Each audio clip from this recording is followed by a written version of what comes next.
Dear viewers, welcome to our Tea Time program. Today we have a special guest just right for the arrival of the spring, the allure of travel, and the magic of Turkey. Meet Michelle Schoenfeld, the well-being expert, inspirational speaker, consultant, storyteller, and the most lovely personality, and the goddess of the Aegean. First of all, I want to thank Michelle for taking the time for this program. She's flying to Turkey tonight at 11 p.m. So we'll have it get to the topic right away. Michelle is a wellness expert and inspirational speaker based in Washington, D.C. and Bodrum, Turkey. She has spent 20 years in wellness industry, including 10 years in the pharmaceutical industry as well. She is also the co-founder of a successful medical spa. She hosts a well-being podcast, is a TV wellness commentator for Washington's CBS affiliate, and has been featured in several media outlets, including most recently the Cumhuriyeti newspaper. She is a regular well-being therapist at the Life Company in Bodrum, focusing on mindfulness, meditation, and healing. She is on the board of several philanthropic organizations and is a lifelong international traveler whose love for Turkey has led her to an amazing journey into a different culture, into a different world. And that is what is mostly needed at this time of crisis we are facing all over the world. So here is Michelle, and tell us about yourself, and tell us how you started this journey. What interested you to travel and get into wellness programs, because this is quite new to me, being from an older generation. My wellness when I was growing up is going to Heybeliada, which is this beautiful island of Istanbul, and napping under the pine trees, swimming, and having long tea times with my friends, pouring my heart out, reading, doing nothing. That was wellness. But now I can't even do it now because there's so much stress, so much connectivity, and both internally and externally, and the problems in the world is always in our living room. So please start, tell us about yourself. Well, first of all, thank you so much, Oya Hanım. That was a beautiful, beautiful introduction. Thank you. And there's so much there that I'd like to address. But first of all, let me say, because you mentioned how you thought of wellness when you were a child and growing up, and that there is a generational difference. And what you were doing was exactly right. It's exactly what we all aspire to do now. But then it worked so well because we weren't bombarded with the 24-hour news cycle. Never mind that we weren't in a global pandemic, but we weren't bombarded with news 24 hours a day on every channel and our social media and our mobile devices. And everywhere you turn now, there's some kind of drama or some kind of crisis or something tragic. And so it's really hard to come back to that place of wellness and joy and happiness and mindfulness. What you being outside, being in nature, those are the absolute best things you can do. Okay. I started on my wellness journey about 20 years ago. As you're right, I was in the pharmaceutical industry, which is more on the inside, right? And it's taking medications, and throughout my career kind of realized that really wasn't wellness. That really wasn't the avenue that I wanted to go down. So incredibly grateful for everything I learned for it, because everything in life that we do, we learn something valuable to us. So I did that, got my analytical side, got definitely the pharmaceutical side, the medical side of wellness, then kind of evolved into more the mind-body connection and more of a holistic approach, which is like meditation and mindfulness and clean eating and being in nature. And at the same time, though, I was raising 2 children. I co-owned a medical spa, and life just got to me. There was so much coming in, and I wasn't taking care of myself. And I found myself with stage 3 breast cancer, which is incredibly traumatic, of course.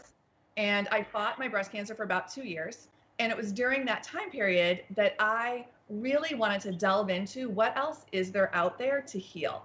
There has to be more to life than just working hard and making money. I wasn't living in a place of happiness or gratitude. I was so focused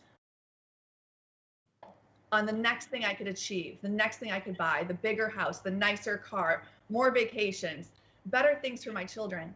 But I lost touch with what's really important in life.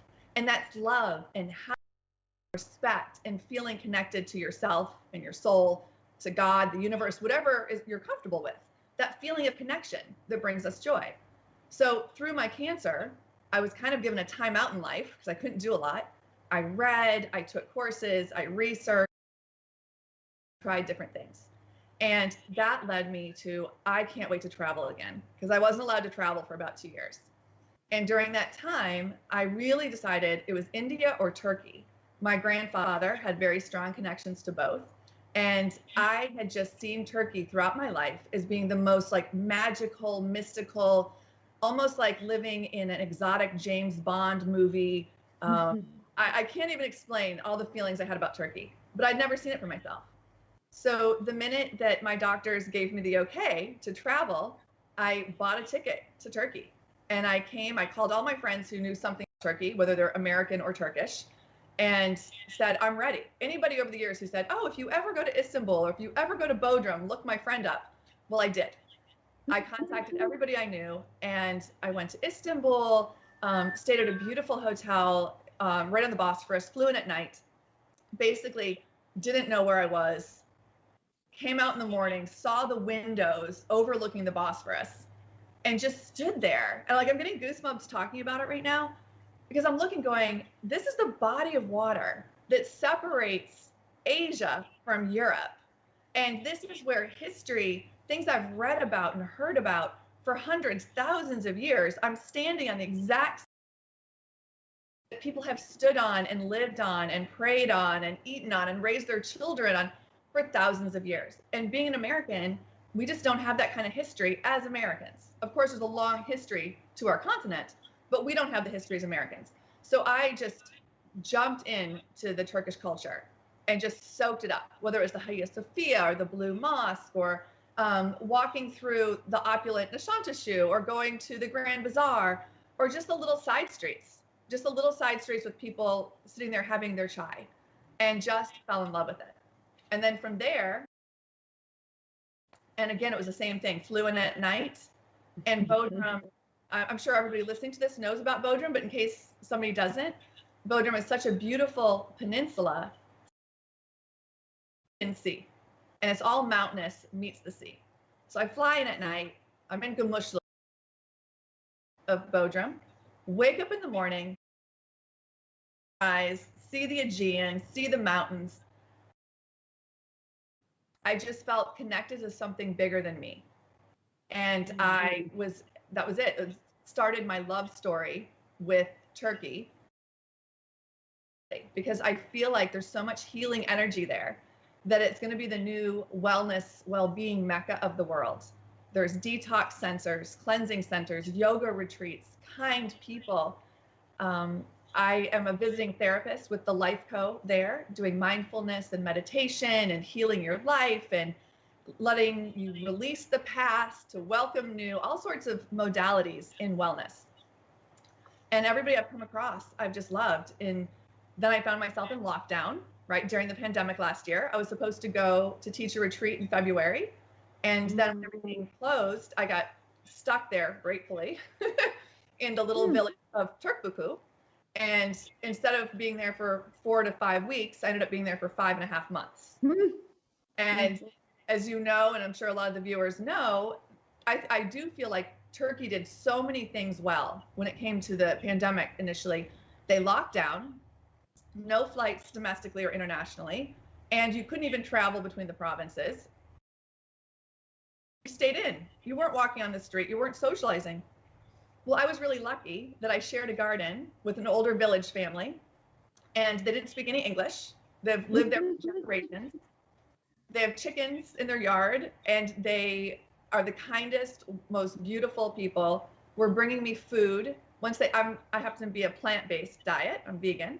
Once they understood what that was, they started bringing me all the vegetables from the gardens and all the stewed things with their spices. They'd invite me over for tea, and we have no. We didn't really have a lot of communication. I am taking Turkish. Kudos to TASC, is I took 2 semesters of classes through TASC at the Turkish House in Washington, D.C. Yes, I remember. And Yes, I remember. And now I have a private tutor in Bodrum that I Skype with. But at the time, my Turkish is very limited. And we would just sit there, and I felt like the people in the village were the most hospitable, kind, warm, beautiful people. And then you have the Aegean, right there. So I just felt like, wow, if there's a place to be, this is the place to be. And never mind the pandemic, just in general, there's definitely something healing in the water of the Aegean around Turkey. No question. And not to mention the mountainside. You have olive trees that are 200-300 years old, some 800-year-old olive trees. So it's just a magical place. And so I know I'm backtracking, or I'm all over the place a little bit, because I have so much passion for Turkey and for the people and for the culture. But from a wellness perspective, it is such a great place to. The bazaar are organic and fresh. They're picked. Or you get all your natural antioxidants. You're not eating all the processed food. You're not eating all the things that are like GMO, like we have here in the United States. You're getting really fresh, homegrown, beautiful vegetables, and it just makes you feel good. The natural air, the beautiful sea, the people. So. You know, Turkey is a peninsula. It has 3 seas. Actually, it has 4 seas. The Black Sea on the north, which I understand, I have never been there, shame on me, is gorgeous. And of course, the Aegean comes all the way down, and it turns into Mediterranean, which is the big sea. And the Mediterranean coast, if you go to Antalya, if you go to Göcek, I mean, it gets even more beautiful. And then it goes, and the Marmara Sea is the inner sea where Istanbul is located, and it's around Marmara Sea. So it is really an island, and there is so much to explore, and you can bring so much to those shores, actually, not only Bodrum, but Bodrum is a very, very popular city for vacationers. But people vacation all over the coast, all over the coast. And I don't actually live, so I have a house there now, and I'm not in Bodrum Center. I'm in Turkbuku, which is on the north corner of the Bodrum Peninsula. But you're right. I love, you know, in Istanbul, the Bosphorus connects the Marmara Sea with the sea, right? And then you come down through the Aegean to Bodrum, down around to Dacia, and I think then Dacia is the Aegean, and the south of Dacia is the Mediterranean. And then you're right, you go down through. It does, yes. One of my favorite, I shouldn't say favorite, but when people say, you know, oh, you're going to Turkey, a lot of Americans picture the desert or the Middle East.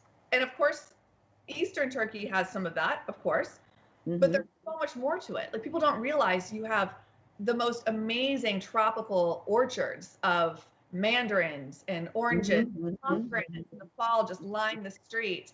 And you have mountains, ski resorts, the beauty of snow. And then, of course, you do have the desert, the coast, the metropolis and culture of the big cities, whether it's Istanbul or Izmir or Ankara. And then I personally love the little villages. I love this. It's like stepping back in time in the most wonderful, beautiful way. Yes, actually, the deserts are very limited. I mean, they're very small. As you go east, you get to a very mountainous area, but it is like an open air museum because you had layers and layers of civilizations and kingdoms. So it is either mountainous or the mid Anatolia is a little dry, but they have come a long way, irrigation and we have lakes and such. Well, so you are going to stay 4 months in Bodrum.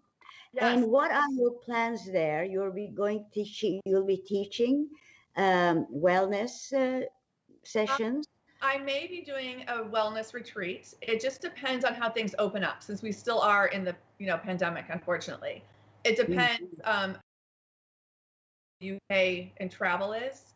So that's a little bit in the air. I have my wellness podcast, You Lost Me at Namaste. So I'll be interviewing some wellness experts, some healers, global wellness entrepreneurs, things like that while I'm there for the podcast. I'm writing a book. Oh, excellent. That's what I was thinking. Yes. I'm very excited. I actually have two. I have one that's almost done, and it's nonfiction and has to do with wellness and finding your life's purpose, living your best life. And I have another one that's fiction that is a mystery that actually takes place in Gümüşlük and Bodrum in general. Oh, and it's, we need that. Yes, under the lost city of Mindos. I'm excited about that. But it depends on tourism, to be honest. It depends on tourism. So I'm going there, very optimistic that things will open up. And I have a couple other things that are pretty exciting that I'm not going to share yet. But maybe the next time we speak, I'll be able to share the firm details on that. They have big holiday centers where they have hotels or small houses, and everything is provided. It is like what they do in the Caribbean. As you go east towards Antalya, yes, they have, and they have it in Bodrum area. They have it further up north in Çeşme. So you probably be most popular at one of those centers to go and do programs. And I think Turks are very eager to hear that. How did you find the reception by the Turks? And did you have a lot of foreigners also? With English, of course, universal. Yeah, the majority of my clients are foreigners, to be honest. Oh, really? Yeah, choose Turkey as a destination for wellness. And so most of them, because I'm teaching in English. So there's probably maybe 20%, 25% Turks, and 70%, 75% UK and other EU nationalities. Although there's a good number of Middle East too. It just depends. It's a very multicultural, multinational area, I feel like.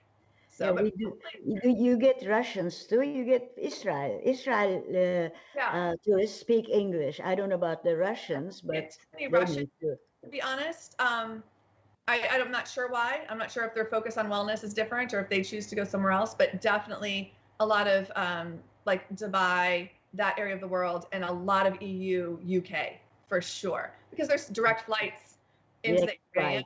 And it's just beautiful. The weather is very temperate, so. Yeah, and it's quite reasonable too, I think, in terms of prices too, because labor is reasonable in Turkey still. So did you get health care there in Turkey? Did you have to? I did. How did that go? It's great. Yeah, I got a 2-year policy to cover me while I'm traveling there. So the first few times I went, when I just went short term to visit, then I did it through an international medical insurance company in the United States that covered me while I was in Turkey. Now I actually get one while I'm in Turkey that covers me a little bit more. But the medical care there is fantastic. I don't know, a lot of people I talk to aren't aware that Turkey is a medical destination country. So yes, medical tourism. For cosmetic surgery, for dental work, for hair restoration, and then there's other things as well. So I get monitored for my cancer to make sure I'm safe. I do my dental work, but mostly it's just to make sure I'm healthy in case Yes, you look wonderful. Thank God. That's wonderful. How is your mother doing? My mother is great. Thank you for asking. So my mother was diagnosed a little over 1.5 years ago with cancer. She had it in her throat and neck, and I brought her to Turkey before she started her treatments. I said, well, because we didn't know what to expect. We didn't know she'd be able to talk afterwards forever because they had to remove part of her tongue and part of her throat. She's never smoked and she's not a drinker. 69 years old. So it was very unusual. And brought her to Turkey. We celebrated her upcoming 70th birthday, knowing that we were not going to be able to when she actually had her birthday. And every day she swam in the sea. And my mother is blind. So it was a very big deal for her to travel. She traveled on Turkish Airlines, and I'll say they took really good care of her. I can't say enough about how they treated her. And then when we got to Bodrum, because she's blind, it's very difficult to swim. She can't really swim in the ocean because you don't know which direction the shore is. Yeah. And you can't if there's like an undertow or if you get hit by a wave. Well, because the sea is so beautiful and flat there, it was very easy for her to swim without any waves, without any currents. And she did it every day. And she feels like it definitely helped heal her. It was a nice little extra bump of energy before she came back and fought her cancer. And I am proud to say that she is cancer-free now. Wonderful. It went very well. It was a tough road, but it went well. And I just booked her ticket. She's coming back to Turkey in October, and we're going to celebrate. So. Oh, excellent. October. And so you'll be gone 4 months, which is to what? It's what are we now? Well, April, May, June, July. Exactly. I'll be home. I'll visit my children and do some things in the United States. And then I'm heading back to Turkey in September. Okay, that's really a wonderful time too.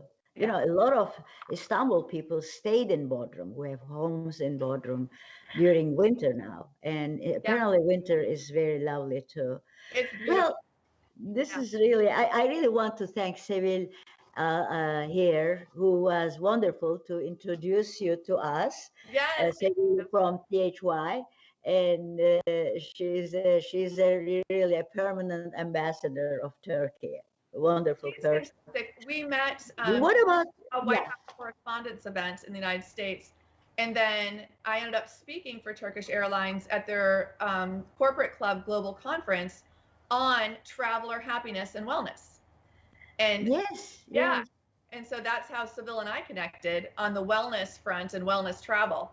So definitely a big shout out to Sevil, Turkish Airlines for this connection. That is wonderful. So when your children, how old are they? I will not say. Okay. Well, like I said, you were a child bride. I was a child bride. My daughter lives in Boston. She just graduated from college, and my son is still in college at Ohio State. I see. Okay, wonderful. So did they connect with Turkey at all? Did they come? They have not yet. They were supposed to come last summer, hopefully, and my dad and my stepmother were supposed to come last summer, but obviously that didn't work with going on. So I'm really, really hoping soon, but they are excited to come and experience the things I've experienced. So. Plans. Is the timing okay for you? Because at 11 o'clock, you have to leave about 9 o'clock for the airport, don't you? Yes. I have a lot to do. And you are, you have to leave early. And is it okay? Can we ask more questions? Yeah, we can ask a few more questions. Sure. What are your long-term plans? Are you going to develop your career further? And because the world needs it, actually. Thank you.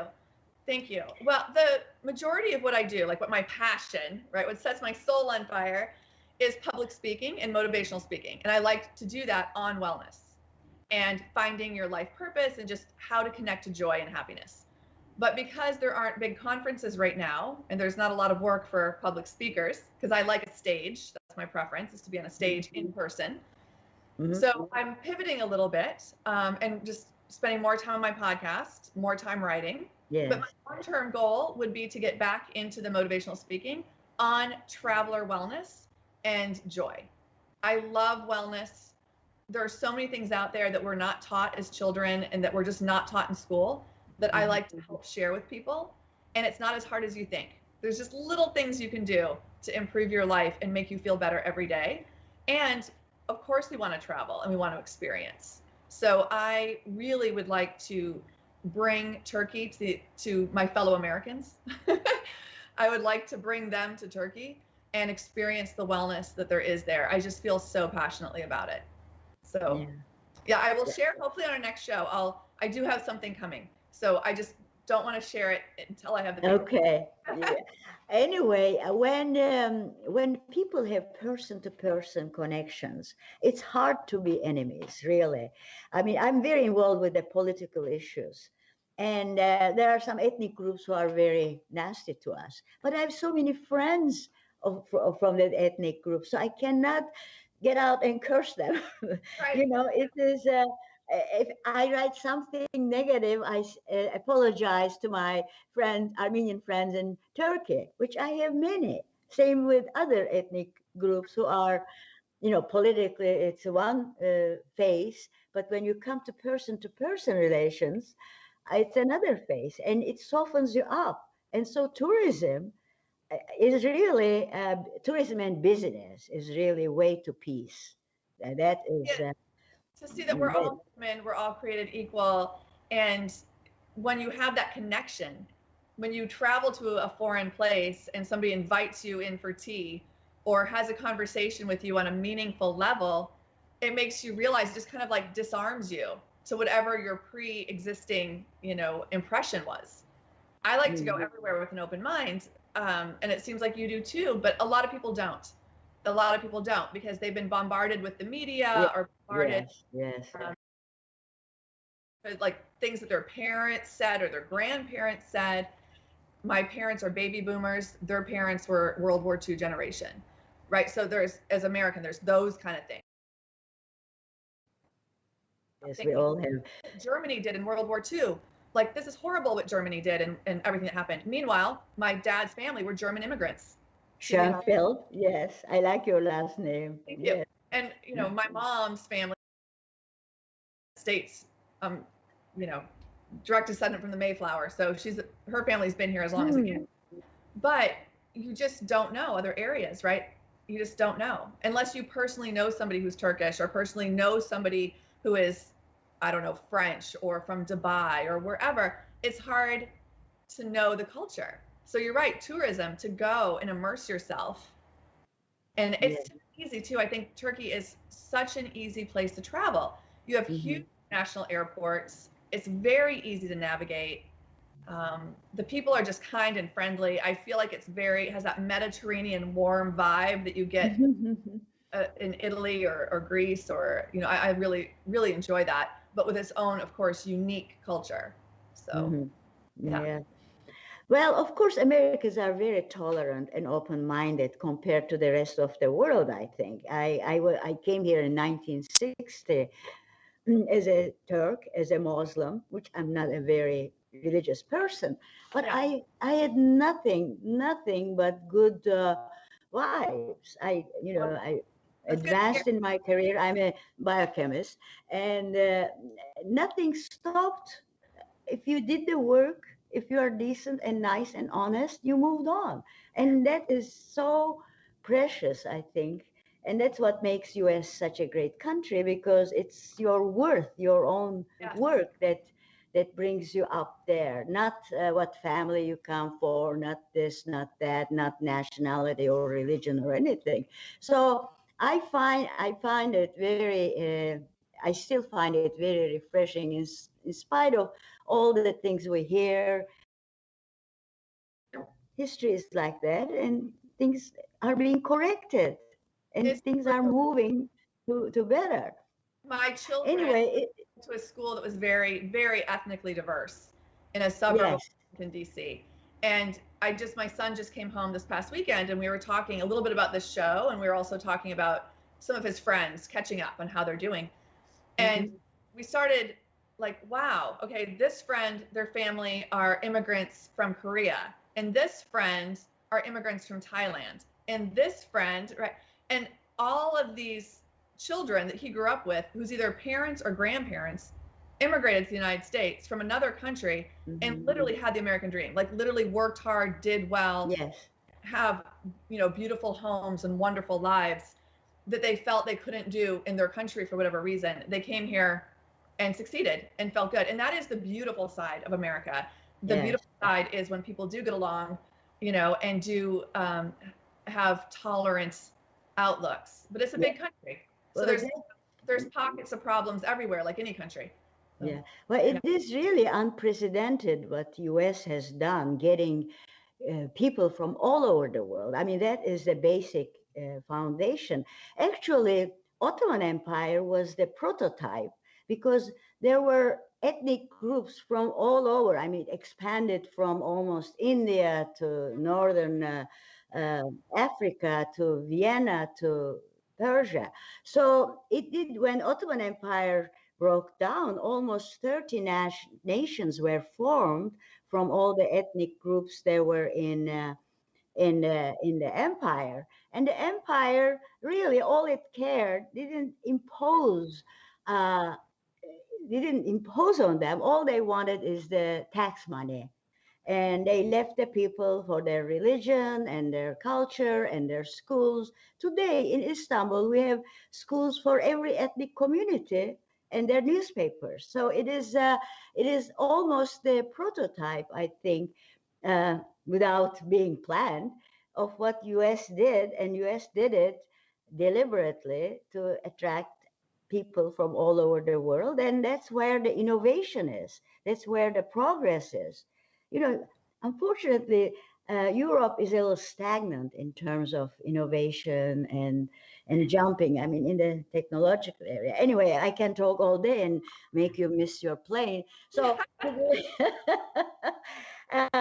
should we go to the videos now? And do you have more things to tell us? I mean, we can listen to you all day. So sweet. I would love to stay and talk longer. I do need to go get ready. Yes. For my flight. I'm excited. I have a meeting over at the Turkish embassy in a couple of hours as well. So I have a very busy day. But this has been a pleasure. Thank you so much for having me on your show. Well, we thank you for taking the time on a day you are traveling 6,000 miles. So, and thank you again. But let us plan. I will be in touch with you, doing something from Bodrum and your new developments, new plans, and how you think, what you suggest for improvements. Perhaps you can. I'm sure you do have some things to tell us about what we can do better. And thank you. And so. Yeah. I think there's a little delay. I apologize. I was gonna say, if anybody wants to contact me, I'm on Instagram, Michelle Schoenfeld Official, and my podcast, You Lost Me at Namaste, has so many episodes that I've recorded in Bodrum. And now that I'm going back to Bodrum, every week I record an episode from Bodrum. So if anybody wants to hear more about this, it's You Lost Me at Namaste, and it's on all major podcast platforms. Yeah, I checked that yesterday, the podcast and such. And then I looked up what namaste means. It comes from a Sanskrit, and it's greeting with respect. And you know, the word namaz in Islamic religion is the prayer you have to do 5 times. The origin of the word, Sanskrit to Urdu, and namaz is derived from namaste in Sanskrit. And namaz, I don't know whether you are familiar, it's 5 exercise.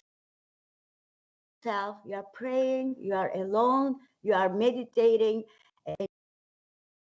but you wash before that. You wash your hands, you wash your feet. I mean, it's basically a very health-oriented wellness program, and you're connecting there with a divine being. So I was very impressed with that. And I did watch, and I'm going to send out a lot. I'm sure my organization TASC will circulate all that information widely in the social media. And I have 10,000 email addresses. And TASC reaches both Turkey and US Turkish community, and as much as possible the American community too. And thank you. And let me ask the guys. Bülent Bey, can we do the videos now? Do you feel safe? Aren't you afraid? These are the questions that I get when I tell my story. And I love telling my story. I will tell it to anyone who will listen. It's a story of love and adventure and renewal and transformation of mind, body, and soul. So when I tell all these details and I hear, "Do you feel safe?" I want to scream and say, "Really? Were you not just listening to me?" I can tell you, when I had cancer and had a port in my chest and was bald and skin and bones and wanted to die, then maybe I didn't feel safe. When I was trying to uncouple from a dangerous and unhealthy relationship with a man that I loved and was terrified of, then maybe I didn't feel safe.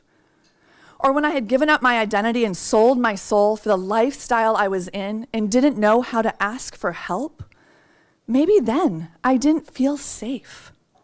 But this story, this wonderful story of big love, well, you decide. It goes something like this. So 4 years ago, the doctors gave me the okay to travel again after my cancer. And I wanted to go someplace I had never been before. It was Turkey or India. Well, it was August, so I wasn't going to India. I decided Turkey. I brought my best friend with me. She's 10 years younger, had kind of given up on love, was trying to decide if she should just leave everything and go to Paris for this job. But then she said, "I don't want to go to Turkey. Let's go to Barcelona. Let's get a house on the beach and make out with surfers." I was like, okay, that sounds like a lot of fun, but I need to go to Turkey. I can't explain why. It's in my soul. I feel it, and it has to do with big love. Well, that's all I needed to say. Those were the buzzwords she was in. We land in Turkey, walk into our hotel. We see the Bosphorus in front of us, the body of water that separates Asia from Europe. I'm hooked. But then I get sick again. I spend 2 days in the hotel, can't move. I told her this could happen from my treatment. She's a good sport, but on the third day decides to call one of the names on the list of the many names we were given. We went on our trip, and she's gonna go meet somebody for a drink that night. Well, thinking it's probably not the best idea to let her go alone in a city we don't know, where we don't speak the language, and it's nighttime to meet a man we don't know. I rallied, I went with her. We get down there, she goes to make a phone call. I go to the restaurant to find him. I'm walking through the tables, and I see this beautiful man who looks kind of like Benicio del Toro walk towards me. I'm like, wow. Well, he's on the phone, he doesn't see me, I'm invisible. I look to see what he's seeing, and he's seeing my friend with her hair blowing in the wind, on the phone, smoking a cigarette. They turn, their eyes meet, I watch for the very first time, fireworks, love at first sight. Well, that's their story. But it's a good one, and it is about love, big love. They do distance, they get engaged, they get married. I find myself coming back to Turkey a year later for the wedding. Late at night, I land in Bodrum, this beautiful little village in the Aegean. No idea where I am. I wake up in the morning, and I see the sun rising out of the Aegean, the Greek islands in the background, and I feel like I'm home. I see the purple blue waters. I feel it in my soul, like I've lived there before, and I can't explain why. I just knew that I belonged there. It was a magical week. I loved it. I came back to Washington, D.C., but I felt like part of me was still there, and I had to figure out a way to go back. So I did. I rebelled against what all my friends said, what all my family said, what everybody said. I trusted my heart. I sold my house, quit my job, bought a one-way ticket, went right back to Turkey. Had 3 job interviews, got an offer, got a house. And then it's a little village house. I wake up every morning to chickens. I don't have air conditioning. But I look at the sea, and I feel love and happiness like I've never felt before. I feel connected to my soul. I feel love. I feel renewed. I feel transformed. I feel inspired. So when people say at the end of this story, "Do you feel safe?" I know what they're talking about. They're talking about the politics of the Middle East, the politics of Turkey. And what I can say is the people are wonderful and beautiful and hospitable, and I'm so happy when I'm there. But to answer it correctly, I'll quote the Sufi poet Rumi, which is very fitting. "I am not this hair. I am not this skin. I am the soul that lives within." And for the first time in my life, I realized I did find big love. I found love within myself, self-love. And so, yes, I felt safe. Thank you.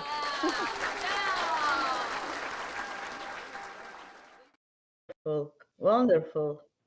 It brings tears to my eyes, really. I send it to friends, and they're sending me amazing responses. It's beautiful from the heart, and you speak so well. I mean, this is a rare gift to speak Thank so you. well and so clearly.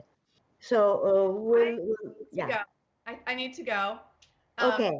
I want to Okay. thank you so much. And in case, I think the front part of the video might have been cut off. I'm not sure. But this was my moth for NPR. And it was about, do you feel safe? And Yes. so the whole thing was about life. I have not felt safe. Getting out of a difficult marriage, fighting cancer. A lot of times I didn't feel safe. Safe living in Turkey. Oh, thank you. Thank you. Have a safest trip, and then we'll stay in touch, and we'll watch your podcast. I will listen to your podcast and follow your progress. And thank you again for taking the time. And what a great joy to have met you.